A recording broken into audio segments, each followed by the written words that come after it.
First, as is our practice on these Zoom worship calls, we will, at the end of the service, give folks a minute or so to leave if they would like. If you have other business to attend to, or would just like to step out right after the worship service, we'll give you a minute to do that. And then we're going to break people up into chat rooms of about 4 or 5 people to check in with each other, to see how we're doing, so important these days, and then to come back into the bigger room after about 10 minutes just for a few moments of fun and saying hi to one another in the bigger group. I want to also encourage you to read your happenings email for events that are coming up the following week at BUU. We have a Wednesday evening meditative service. We're gathering signatures for Invest in Ed, the ballot initiative that would get almost $1 billion back into Arizona public education. And there's other news and events. Please read your happening email. And if you're not on that email, email us at office@buu.org and we'll get you put on there. We want you to be included in as much of what you want to be included in that we're doing. We don't want you to miss anything. Well, this hour we gather for worship. And so I'm going to begin that this morning with a reading from my colleague, John Gibb Millspaw. He writes, "Leave aside the little thoughts that distract you from the depths of your soul. For this is a holy place, and now is a holy time.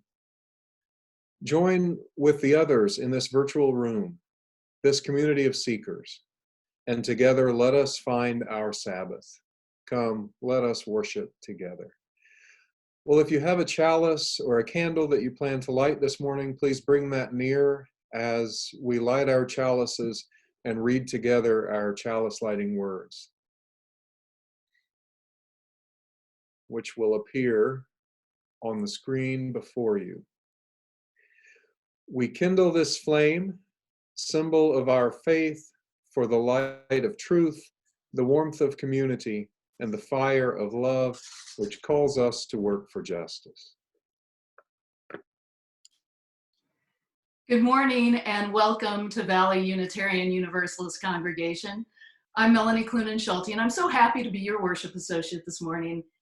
And I'm so proud to be part of a congregation that understands nuance, that prioritizes science and logic when making decisions. And that's why I'm pleased to be seeing you all today, Brady Bunch style, instead of in person.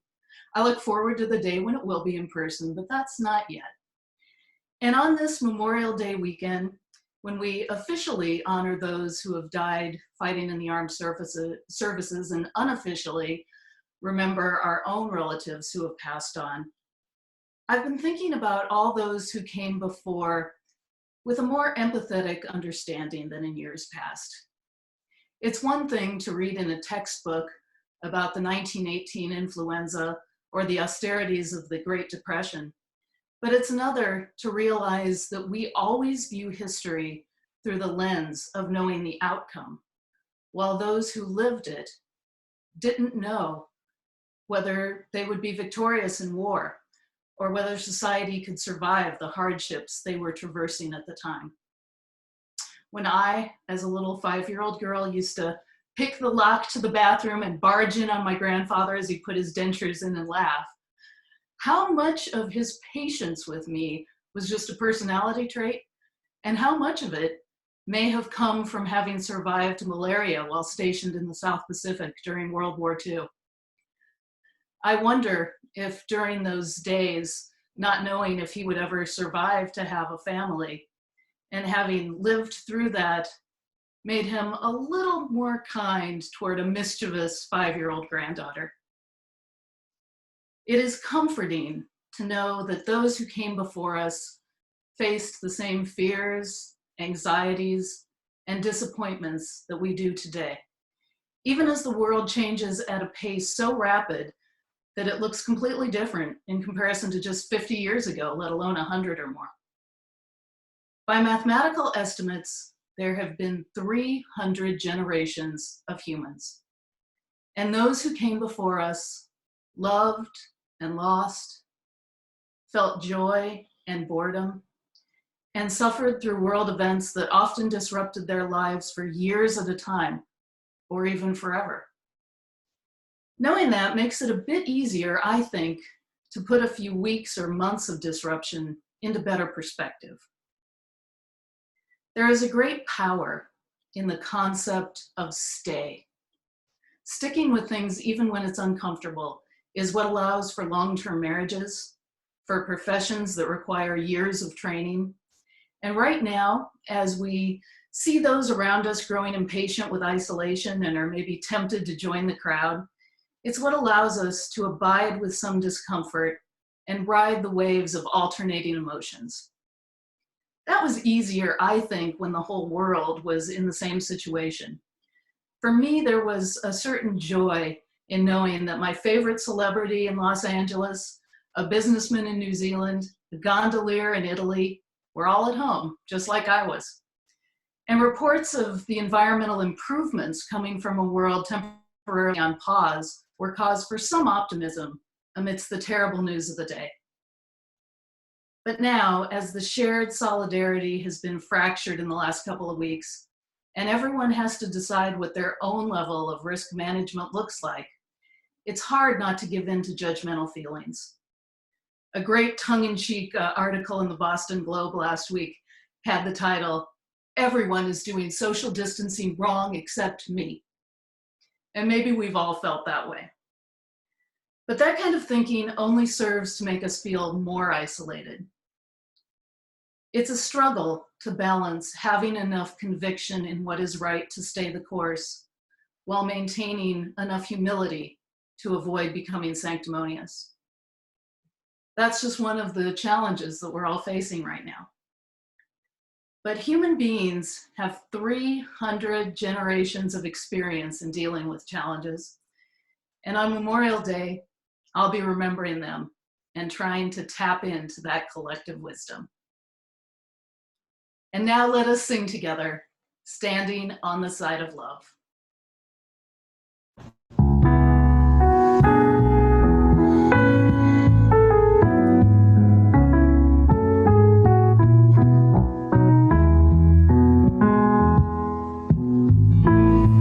The promise of the Spirit, faith, hope, and love abide.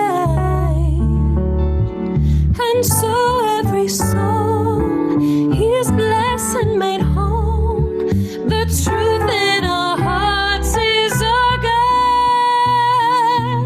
We are standing on the side of love,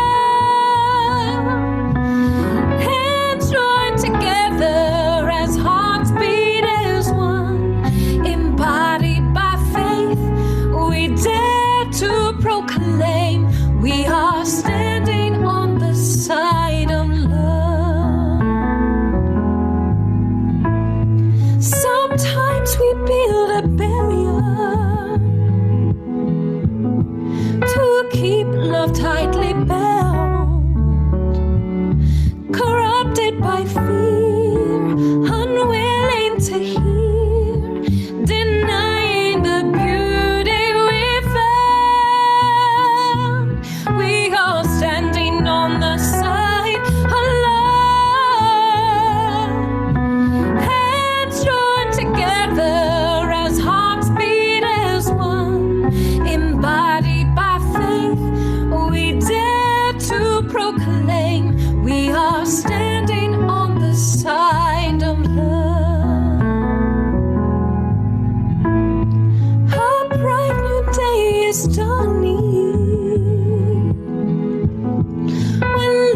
morning. I am Marcy Bowden. I'm your Director of Faith Formation, and today I have a story for you by Richard Paul Evans called The Tower.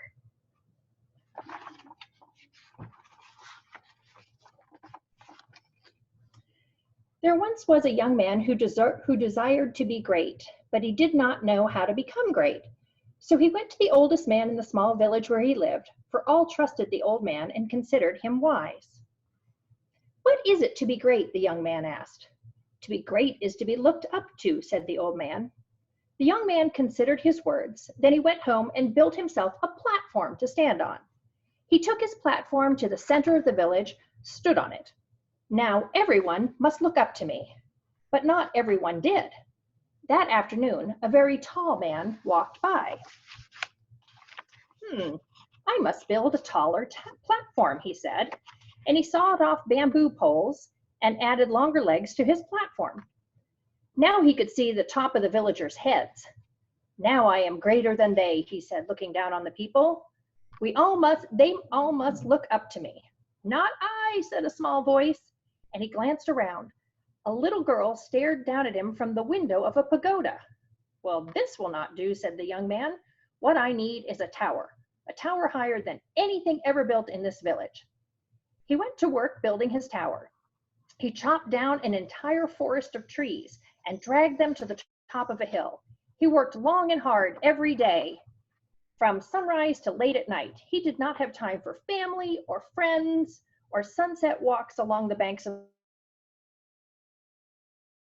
I am building a tower. So eventually, everyone stayed away. After many seasons, the young man finished his tower. It stretched high into the air, high above the village.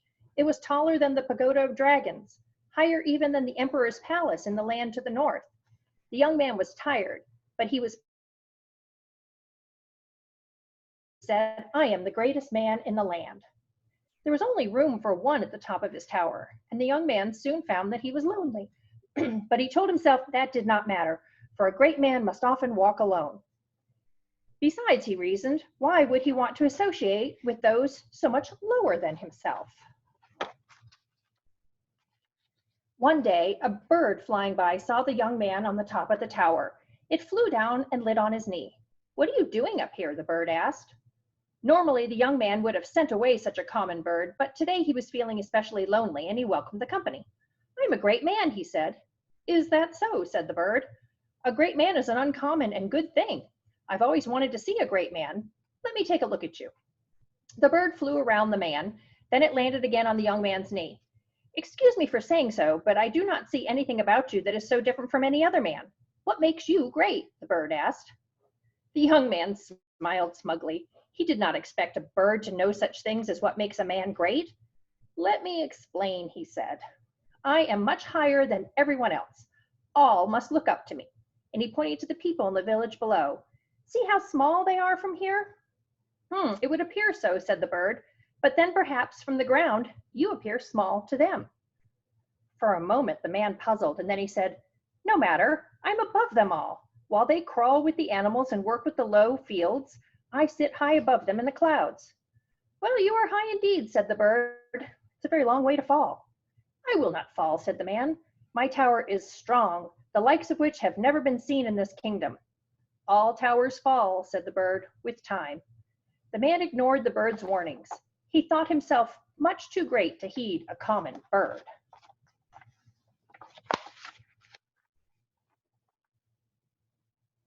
"You may be as great as you say," said the bird, "but I know one who is greater." The man cast his eyes about. "Where is this person?" "She is an old woman. She is far below." "She could never climb such a tower," said the bird, "but even we birds look up to her." An arrogant grin slid across the man's face. "I have caught you in foolishness. If she is down below, how can she be looked up to?" "I cannot explain it, but it's true," said the bird. This angered the young man. "Where will I find this woman?" "Where the river is at its widest. There's a large rock just right for sitting upon. At sunrise, you will find her there." And with that, the bird flew away. The bird's words bothered the man. He decided that he must see this one for himself. He woke very early the next morning. Before the sun rose above the eastern mountains, he climbed down from his tower. At sunrise, he found the woman where the bird said she would be. To his surprise, she was a very small woman, old and withered. Her clothes were ragged and poor. Still, she was surrounded by flocks of birds, for she took from her own loaf of bread and fed them. "I have heard that you are great," the man said to the old woman. The old woman looked up but did not reply. She broke off another piece of her bread and threw it to the ground. "You cannot be great," said the man. "No one looks up to you, except those little birds." "No matter," the old woman replied. The man puffed out his chest. "What do you know of a great man on the tower? You know of him, of course." "All know of him," said the woman. "Whether he be great or not, I know not. He's nothing to me, but I pity him." "Pity," cried the man. "How can you pity a man whom all look up to?" "I pity him because I think he must be miserable. He spends his life where it is cold and friendless. It is my experience that those who build such towers do not enjoy the climb or the height, but only to be higher than another. Such people must always be lonely." The man replied tersely, "It's a small price to pay for being great." "How do you know the man is great?" she asked. "Because all can see him, and that makes him great. Being seen and being great are not the same thing." "I don't understand," said the man. "To be great," said the woman, "is not to be seen, but to truly see others." The woman threw the last of her bread to the birds and then turned and faced the man. "To be great is not to be higher than another, but to lift another higher." The man thought long and hard about this. "You speak strange things." "Perhaps, but I'm too old to lie."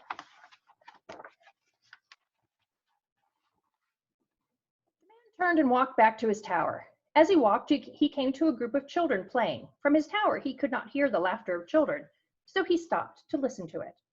Then he noticed a little boy sitting on the branch of a tree apart from the others. The boy looked sad. "Why are you not playing with the others?" the man asked. "I would rather sit above them in this tree," he replied. "But why?" "Because it is better to be above them." He pointed towards the man's tower. "Someday I will build a tower like the one on the hill. Then I will be happy." "No," said the man as he turned to leave, "you will not be happy then." The man walked back to his tower and looked at it for a long time. It stretched high up to the cold and lonely clouds. He thought about the old woman and the things she said. He thought about the little boy in the tree. Then he took an axe and began to chop at the legs of the tower. To his surprise, the tower fell easily with a mighty crash. The man sat down on a rock to think. A villager was walking by and stopped to look at the man and the large pile of tangled wood behind him. "I am newly married and hope to build my wife a house. I could use some wood," he said. "Help yourself to it," the man said. The new husband began to gather the wood. "Do you need some help building?" the man asked. "I've gotten good at building." The husband smiled. "Thank you. I could use some help." Word of the fallen tower spread throughout the village. Many in need of wood, and the man shared freely of his tower with all who asked, turning no one away. Some used the wood to build fires to warm themselves and their families. Some made beautiful furniture and carvings. The man even helped a group build a school in the center of the village. The whole village was changed by his gift. As the man delivered up the last wood, he overheard one villager say to another, "Look how freely this man gives. You know what they say of him?" "What is that?" said the other.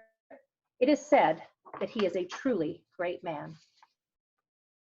I hope you enjoyed the story. What a great story for our time. Thank you, Marcy. We can all be great right now by helping out however we can. Well, this is the time in the service when we would typically pass the offering plates. And so I want to remind you that there are ways to give, even in our time of quarantine. You can text your donation to the number on the screen there, or you can mail your check to Valley Unitarian Universalist Congregation at our address, also there on the screen. I want you to know that the mission and the work of the congregation continues, and of course many of you are active parts of the social action that's still going on and other projects. So thank you for all the ways that you give. If you're able to continue to give financially, that's really important right now. And thanks to those who can do so. If you're not able to do that, please reach out, let us know how we can help in particular.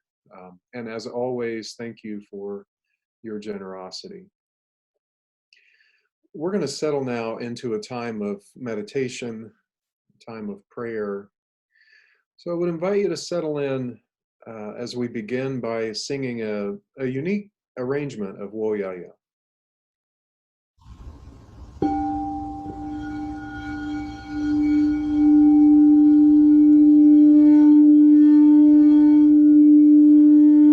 As we are in this space of meditation, let's all take a deep breath together, breathing in through the nose and out through the mouth, filling our lungs as deep as we can.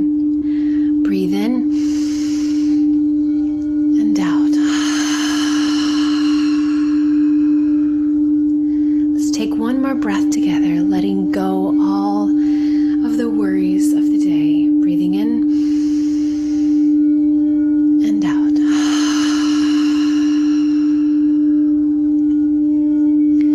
Let's sing together, Wo Ya Ya. I will be singing it at a tempo that is much slower than what you are probably used to. And the intention there is to allow the words to speak to us differently, to allow the words to sit with us deeper.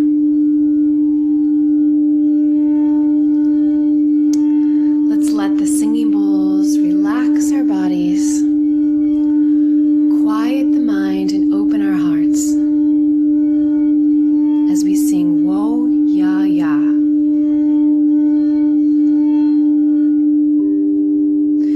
We are going, heaven knows where we are going, but we know within, and we will get there. Heaven knows how we will get there, but we know we will.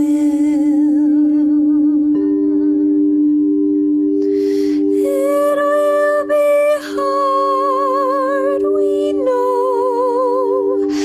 and the road will be muddy and rough, but we'll get there. Heaven knows how we will get there, but we know we will. Wo ya ya,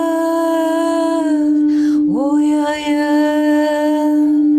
wo ya ya, wo ya ya. We are going, heaven knows where we are going, but we know within, and we will get there.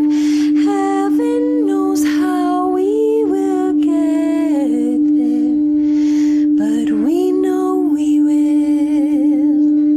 Wo ya ya, wo ya ya, wo ya ya, wo ya ya, wo ya ya, wo ya ya, wo ya ya, wo ya ya, wo ya ya, wo ya ya, wo ya ya, wo ya ya.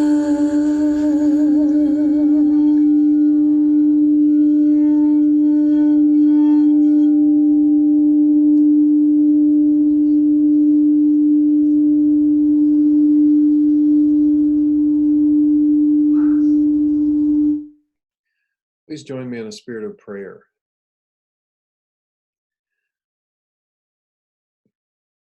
We begin our prayer with gratitude, giving thanks for the earth itself, for life, for the people and institutions that come around us and support us, even now.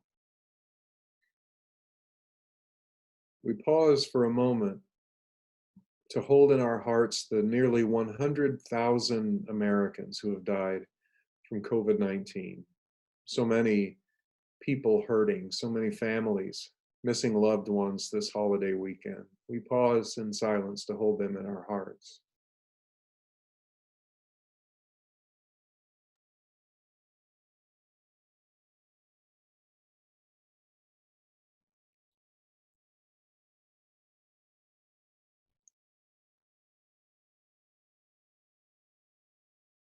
We pause again to honor all those who have lost their lives in service to our country.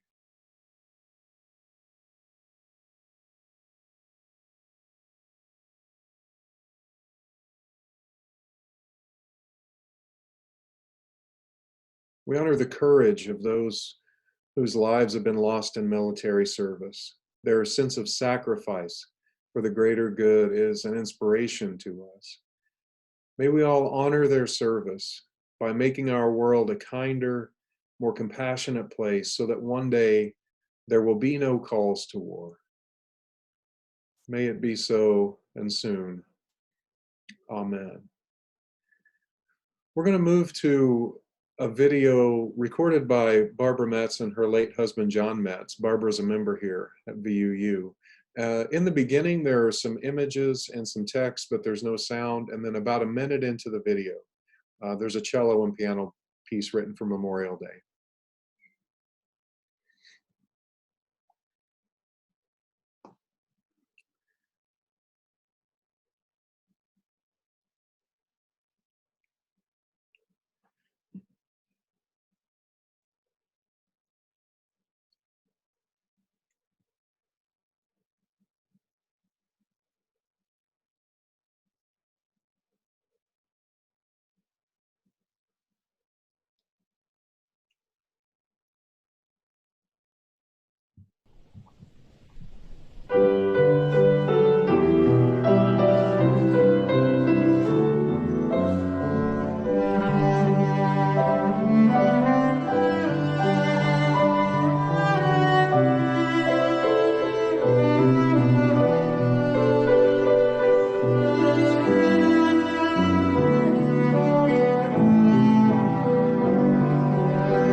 Well, thank you, Barbara. And it was so good to remember and think of John this morning, a dear human being whom I really grew to respect and admire. And may one day we realize the promise of that flag, the ideals of equality and justice. May we make them true one day. Well, I don't think I seemed unhappy in my late 20s and early 30s, not in every way. I had an amazing partner and eventually two wonderful kids. But being the first in my family to go to university, I had bought into the idea that getting a degree meant making a good salary. And so when I came out of a private university saddled with tens of thousands of dollars in debt, making less than $20,000 a year as a mid-sized town journalist, neither my parents nor I were very excited. I've never regretted going. College improved my life in ways that have nothing to do with money. Still, though, I felt left out somehow as I watched my friends who were marketing and business majors buy things like houses and cars, things I couldn't afford. Now, I couldn't afford to keep up with my classmates, but I did pick up one bad habit. Every couple of years, I would trade in my used car for a different used car. My unhappiness and my restlessness settled into the area of automotive. And it seemed easier to get another car than to learn to be happy with what I had, I suppose. I've had my current car for almost 10 years, and that has allowed me to observe something I hadn't noticed when I was constantly switching out automobiles. After a couple of years, the dealership called and said, "Hey, you got to come over and see this newer model that we just got in trade." They called me every year on the anniversary of my purchasing my car for the first about 6 years of owning it, and then they seemed to give up. Since I'm hoping to get at least another 5 years out of this car, I'm really glad they aren't calling anymore. See, when I was treating my unhappiness with automotive therapy, I was caught up in the churn of a system that was costing me dearly. When we try to fill a spiritual void with material objects, we always come up short. Still, that churn is what our brand of capitalism is based on. Create a need, sometimes where one doesn't exist. Who really needs to cut through a tin can with a kitchen knife? Convince people that they have that need and then sell them the solution. There are forces in our world that do best when we're unfulfilled, when we're living with a little edge of unhappiness. And so if we're not careful, we might work longer and longer hours to chase the mirage of unhappiness through acquisition. Time off is not a right in the United States as it is in many other parts of the world. It's deemed a luxury. Employers who provide adequate sick time are held up as moral exemplars who go above and beyond for their workers. We know now more than ever that this grind of a system offers only an illusion of prosperity for the vast majority of us. COVID-19 has laid bare a host of inequities in our system. One of them is the fact that people who work hourly paid jobs like grocery store workers, nurses, truck drivers, and factory workers don't have the same luxury to work from home as salaried professionals. And that wouldn't be a problem if those jobs had sick pay and decent vacation, but usually they don't. So we who are fortunate enough to still have jobs and to work at home are buying food from people who cannot afford to call in to work when they're sick.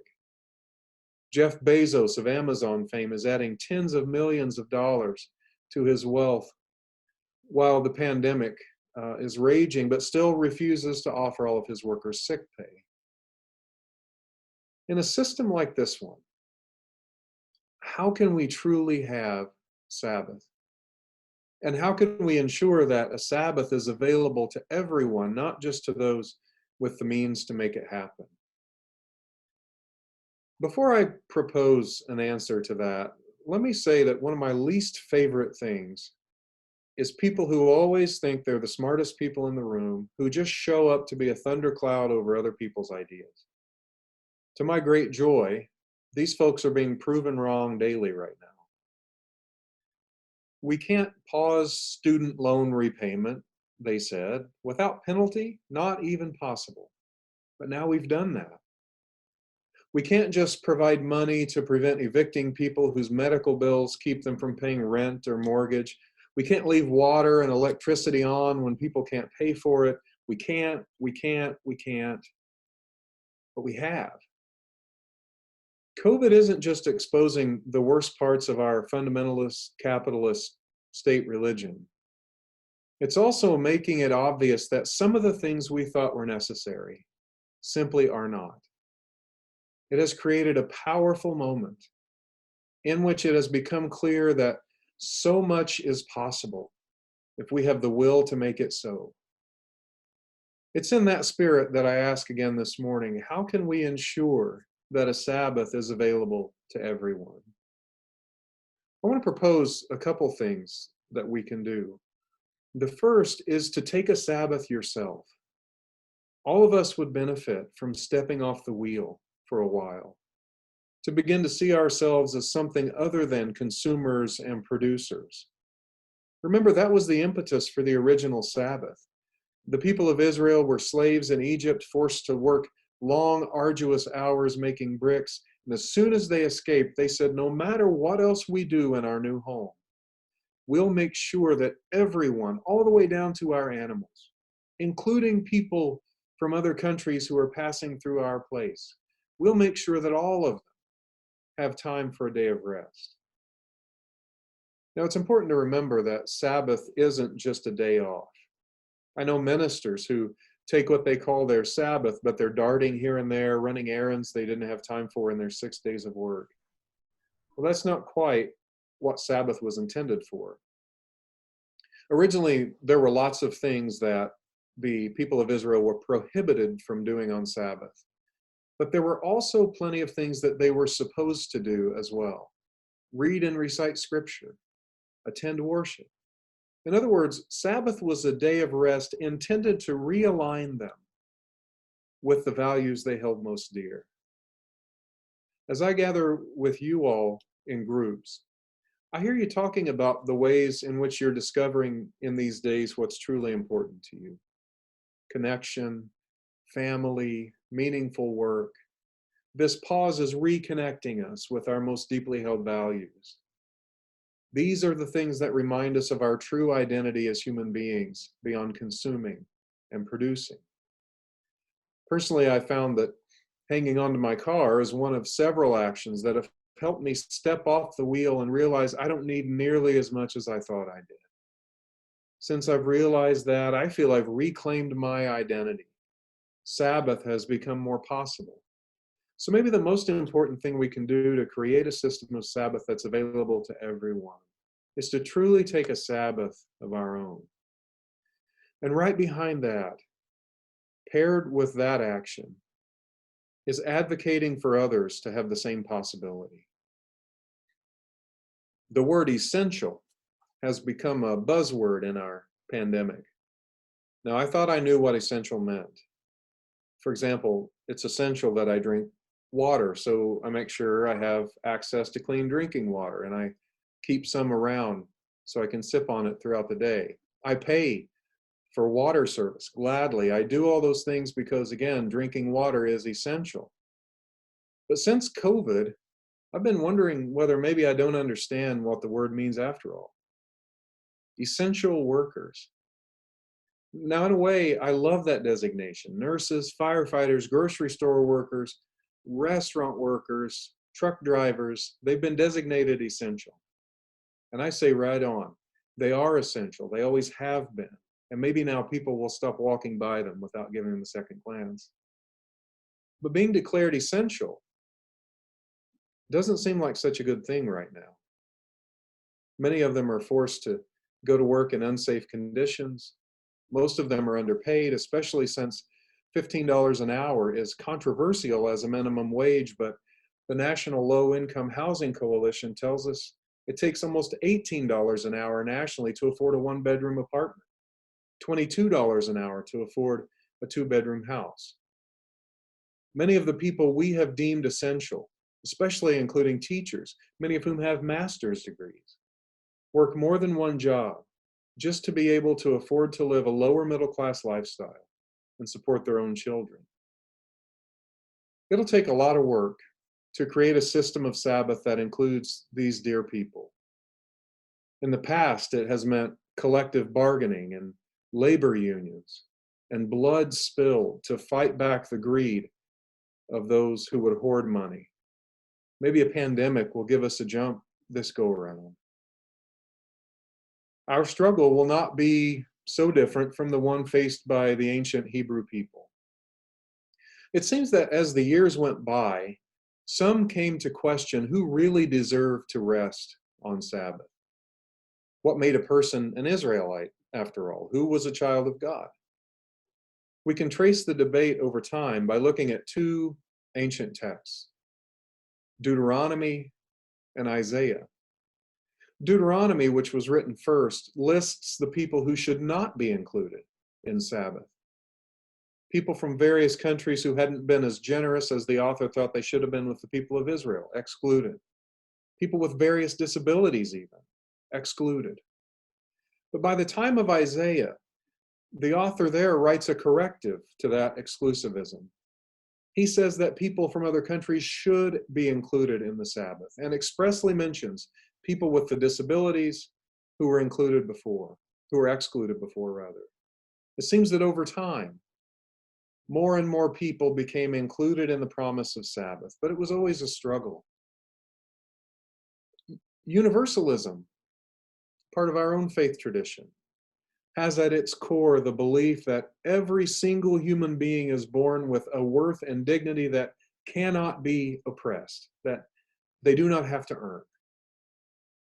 Universalism's early American preachers were determined to share with the world that God is a love that includes all people, as opposed to the hateful, hell-obsessed God of popular American religion at the time.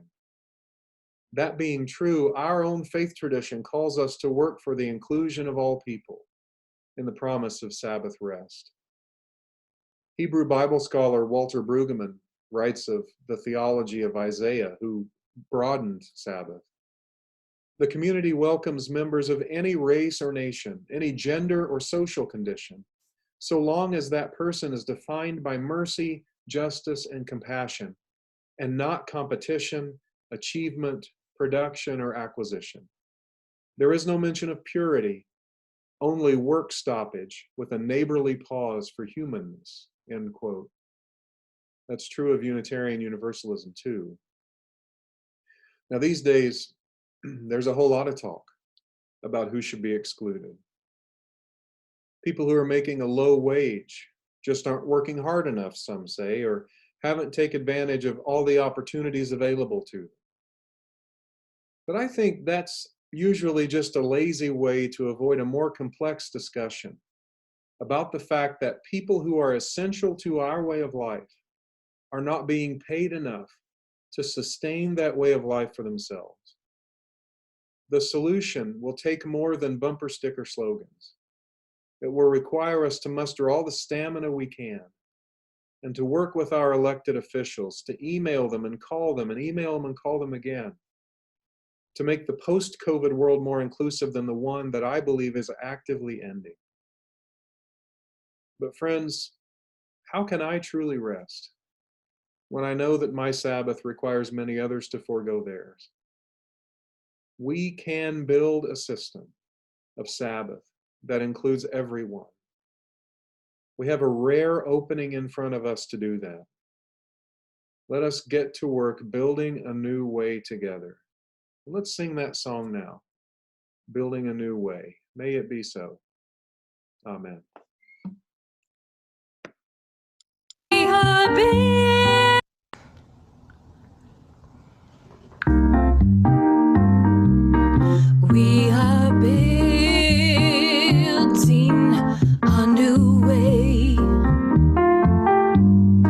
We are building a new way. We are building a new way, feeling stronger every day. We are building a new way. We are working to be free. We are working to be free. We are working to be free. Hate and greed and jealousy. We are working to be free. We can feed our every need. We can feed our every need. We can feed our every need. Start with love, that is the seed. We can feed our every need. Peace and freedom is our cry. Peace and freedom is our cry. Peace and freedom is our cry. Without these, this world would die. Peace and freedom is our cry.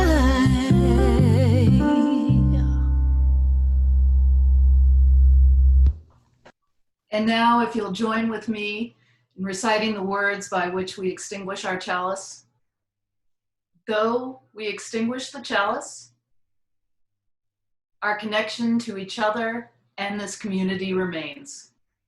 May its light guide us this week as we walk the path of justice, speak words of love, and fill our world with compassion until we meet again.